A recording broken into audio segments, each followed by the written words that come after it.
Hi hello friends, welcome to my channel. Friends, మా ఛానల్ని first time చూస్తున్నట్లయితే తప్పకుండా సబ్స్క్రైబ్ చేసుకోండి. అలాగే వీడియో నచ్చినట్లయితే తప్పకుండా లైక్ చేయండి. స్టోరీలోకి వెళ్ళినట్లయితే ఇక జీవన పాల గ్లాస్ తీసుకొని ఇక గదిలోకి వెళ్తుంది.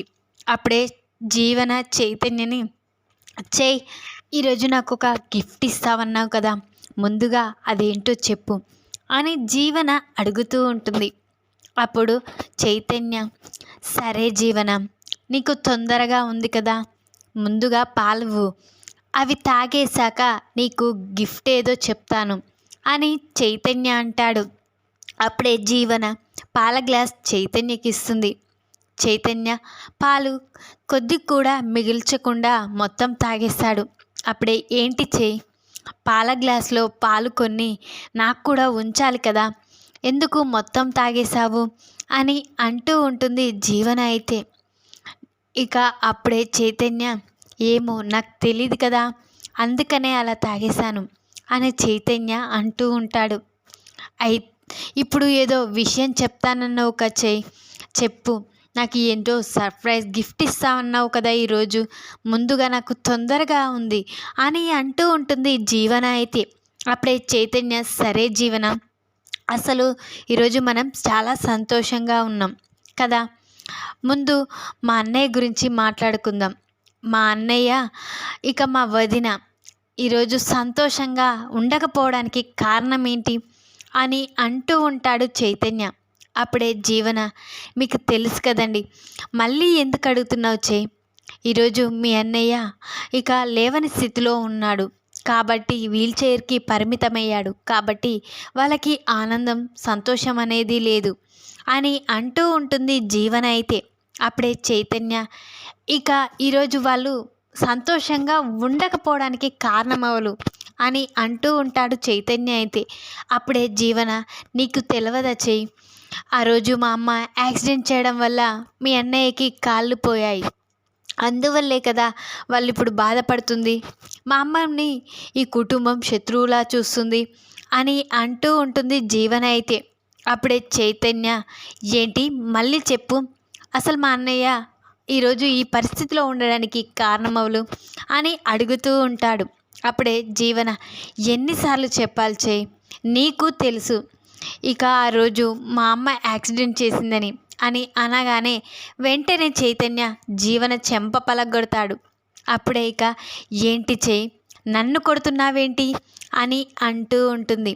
అప్పుడే, నిన్ను కొట్టడం కాదు, చంపేయాలి, అసలు ఈరోజు మా అన్నయ్య, నాకు ఎంతో ఇష్టమైన మా అన్నయ్య ఈరోజు ఈ పరిస్థితిలో ఉండడానికి, మా వదిన ఇలా బాధపడడానికి కారణం నువ్వు, మీ అమ్మ కాదు, అసలు యాక్సిడెంట్ చేసింది నువ్వు.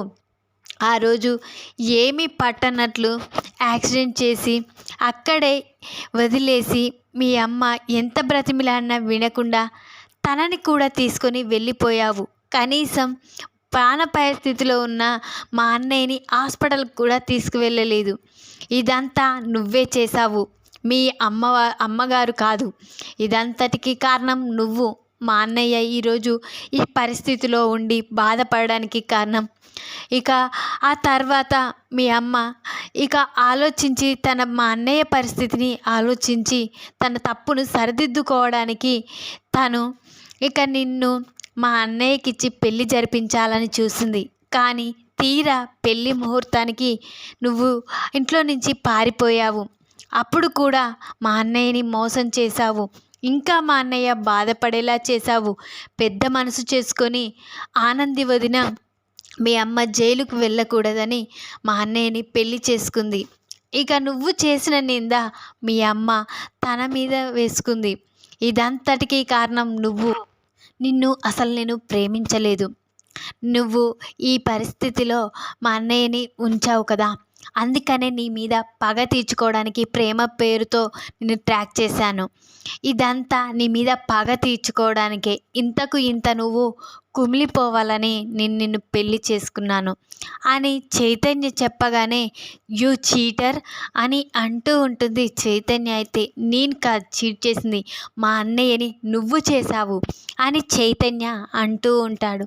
అప్పుడే అవును నీకు ఇదంతా ఎలా తెలుసు అని అంటూ ఉంటుంది జీవన. అయితే అవును నాకు ఎలా తెలుసని నీ మనసులో నువ్వు అనుకుంటున్నావు కదా అని చైతన్య అంటూ ఉంటాడు. అప్పుడు అవును ఇక జీవన అయితే అలానే చూస్తూ ఉండిపోతుంది. అప్పుడే చైతన్య, నాకు ఎలా తెలుసని నువ్వు అనుకుంటున్నావు కదా, చెప్పనా, సోని అనగానే ఒక్కసారే జీవన షాక్ అయిపోతుంది. సోని అనుకుంటున్నావా? సోని కాదు, సోని లవర్ రంజిత్ నాకు చెప్పాడు. ఇక్కడ జరిగిన విషయం మొత్తం నాకు చెప్పాడు ఇక అని అనగానే జీవన షాక్ అయిపోతుంది. అవును రంజిత్ నాకెలా తెలుసు అనుకుంటున్నావా? రంజిత్ నాకు బెస్ట్ ఫ్రెండ్. తను నా బెస్ట్ ఫ్రెండ్ కాబట్టే, ఎలాగో సోని నీ నీ ఫ్రెండ్ కాబట్టి సోని ద్వారా ఆ నిజం తెలుసుకొని రంజిత్ ఆ విషయం నాకు చెప్పాడు.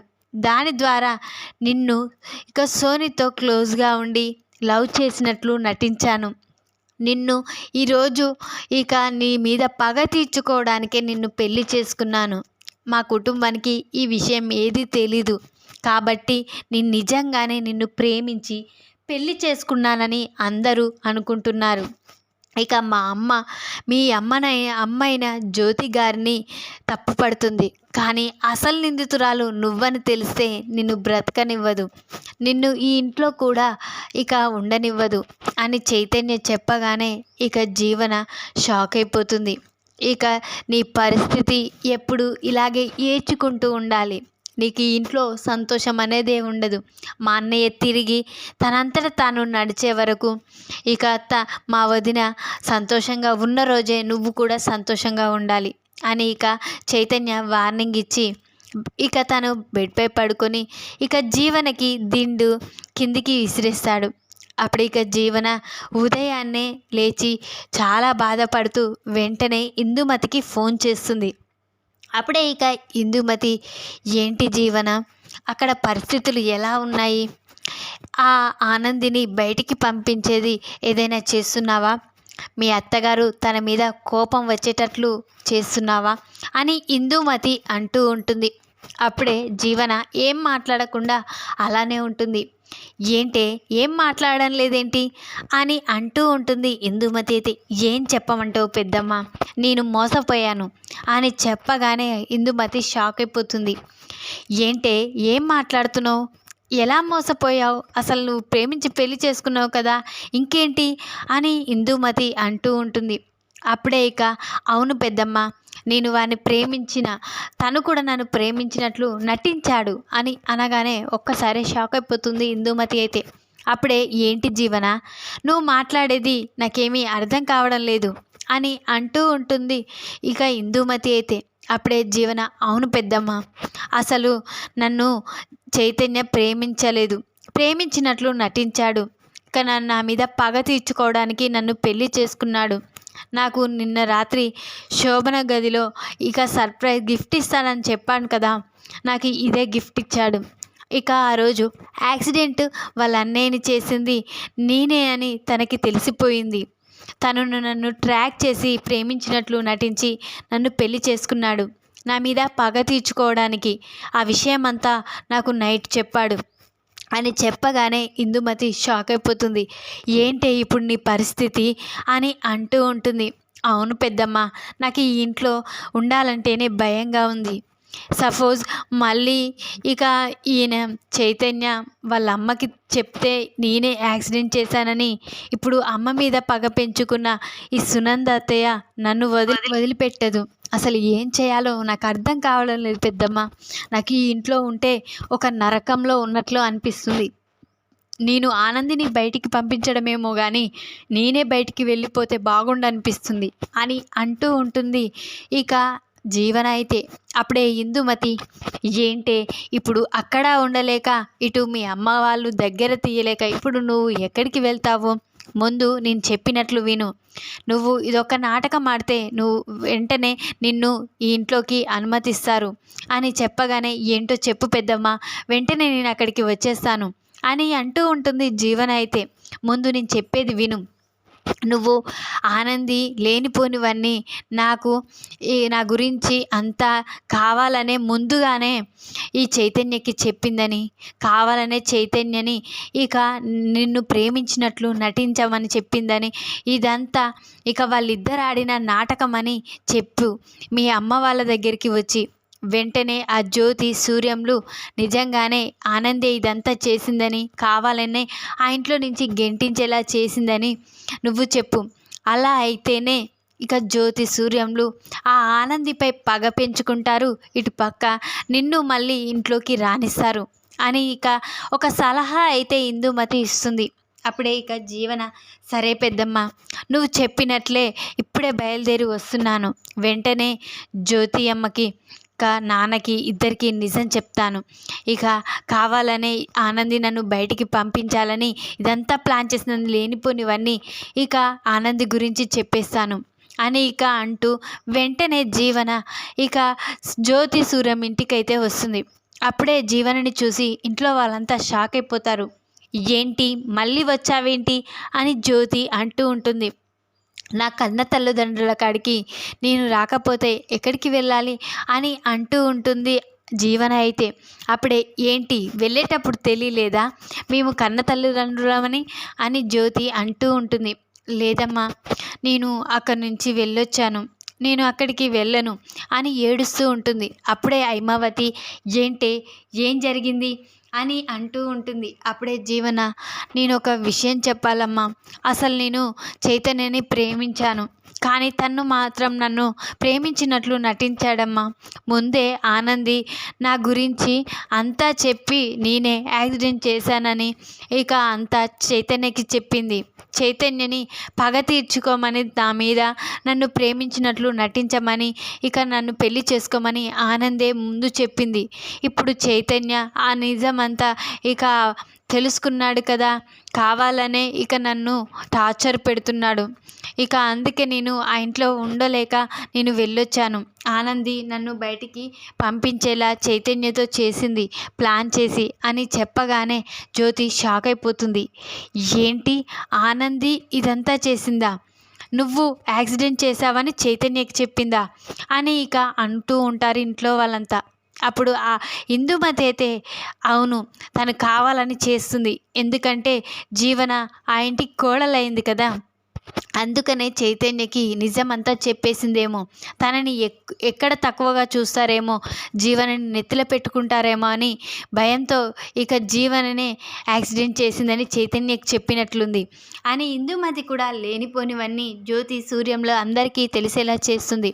అప్పుడే జ్యోతి, ఇకనైనా తెలుసుకున్నావా, కుట్టి అంతు చూస్తా అని వెంటనే జ్యోతి కుట్టి దగ్గరికి అప్పుడే ఆనంది బయటే కూర్చొని ఆలోచిస్తుంది. ఇక ఆనందిని చూసిన జ్యోతి వెంటనే ఆనంది దగ్గరికి వచ్చి ఆనంది చెంప పలగొడుతుంది. అది చూసిన చైతన్య వెంటనే అక్కడికి వస్తాడు. ఏంటి జ్యోతి గారు, మా వదినను కొడుతున్నారేంటి అని అంటూ ఉంటాడు చైతన్య. అయితే అప్పుడే, నువ్వు మీ వదిన కలిసి నా కూతుర్ని తిరిగి నా ఇంటికి వచ్చేలా చేశారు, ఇక తనని గెంటేలా చేశారు అని అంటూ ఉంటుంది జ్యోతి. అయితే అప్పుడు మా వదిన ఏం చేసిందని అని అంటూ ఉంటాడు చైతన్య. అయితే ఈరోజు ఇక యాక్సిడెంట్ చేసింది నా కూతురే అన్న నిజం నీకు చెప్పింది. నువ్వు నా కూతురు కలిసి ఉండడం తనకి ఇష్టం లేదు కదా, అందుకే ఇదంతా చేసి తనని బయటికి వెళ్ళిపోయేలా చేసింది ఈ కుట్టి అని అంటూ ఉంటుంది జ్యోతి. అయితే అప్పుడే, ఏం మాట్లాడుతున్నారండి, అసలు ఆనంది వదిన ఈ విషయం నాకు చెప్పలేదు, అసలు ఆనంది వదినకి అసలు జీవనకు నాకు గొడవైన విషయం ఏమీ తెలీదు, అసలు ఆనంది వదిన ఎందుకు చెప్తుంది, ఆనంది వదిన చెప్పలేదు, నాకు నిజం చెప్పింది ఎవరో కాదు, సోని ఆ జీవన ఫ్రెండ్ సోనియే, సోని వాళ్ళ లవర్ రంజిత్ నా క్లోజ్ ఫ్రెండ్, వాడే నాకు ముందే చెప్పాడు. అది తెలుసుకొనే నేను జీవనని ట్రాక్ చేసి ప్రేమించాను. ఇక మా అన్నయ్యకి ద్రోహం చేసిన జీవన్ని వదిలిపెట్టకూడదు, టార్చర్ పెట్టాలని అనుకున్నాను. కానీ మా ఆనంది వదినకి ఏమీ తెలీదు, మీరు తప్పు పడుతున్నారు అని ఇక వార్నింగ్ ఇస్తూ ఉంటాడు ఇక చైతన్య అయితే. అప్పుడే లేదు ఇదే చేసింది, ఆ రోజు గుడికి కూడా తీసుకువెళ్ళి మీ ఇద్దరికి దగ్గరుండి పెళ్లి జరిపించింది, కావాలనే ఈ కుట్టియే చేసింది అని జ్యోతి ఇక కుట్టిని అపార్థం చేసుకుంటూ ఉంటుంది. అప్పుడే వెంటనే చైతన్య, పద జ్యోతి గారు, మీకు గుడిలో జరిగిన విషయం మొత్తం నిజం చెప్పిస్తాను అని ఇక జ్యోతిని ఇక ఆనందిని తీసుకొని గుడికైతే వెళ్తాడు చైతన్య. అప్పుడే గుడిలో ఉన్న చైర్మన్ వెంటనే చైర్మన్ దగ్గరికి వెళ్ళి, చైతన్య, ఆ రోజు అసలు గుడిలో జరిగిన విషయం మొత్తం నిజం చెప్పు, లేకపోతే చంపేస్తాను అని చైతన్య చైర్మన్కి వార్నింగ్ ఇస్తాడు. అప్పుడే సరే అండి నేను నిజం చెప్తాను అని చైర్మన్, అవునండి ఆ రోజు ఈ అమ్మాయి ఈ గుడికి వచ్చింది పెళ్ళి ఆపడానికి, కానీ ఇక ఆ అమ్మాయి పెళ్ళి చేసుకునే అమ్మాయి ఇక తనకి వార్నింగ్ ఇచ్చి ఎంత చెప్పినా వినకుండా ఇక పెళ్ళి చేసుకుంది. ఇక ఆ సాక్షి సంతకం కూడా ఆ అమ్మాయి పెట్టలేదు, డబ్బులు ఇచ్చి ఇక తను పెట్టినట్లు చెప్పమని ఇక నాకు ఆ అమ్మాయి చెప్పింది అని చెప్పగానే జ్యోతి షాక్ అయిపోతుంది. ఇక జీవన గురించి నిజమైతే తెలిసేలా చేశాడు చైతన్య అయితే. ఇక ఆనంది మంచితనం అయితే జ్యోతి తెలుసుకునేలా చేశాడు చైతన్య. ఈ విధంగానైతే ఇక చైతన్య ఆనంది ఏ తప్పు చేయలేదని జ్యోతి కుటుంబానికి తెలిసేలా చేశాడు. ఇక జ్యోతి అయితే ఆనందిని కౌగిలించుకొని చాలా బాధపడుతుంది. ఈ విధంగానైతే చైతన్య జీవనకి తగిన విధంగా బుద్ధి చెప్పాలని, తనని మార్చాలని చూస్తాడు ఇక చైతన్య అయితే. చైతన్యకి ఇక హెల్ప్ చేస్తూ జ్యోతి కుటుంబం మళ్ళీ తిరిగి ఇక జీవన మంచి మనిషిలా మారేలా చేయాలని ఇక చైతన్యకైతే తోడుగా ఉంటారు. ఈ వీడియో కనుక మీకు నచ్చినట్లయితే లైక్ చేయండి. మరిన్ని వీడియోలకు ఛానల్ని సబ్స్క్రైబ్ చేసుకోండి ఫ్రెండ్స్. Thanks for watching.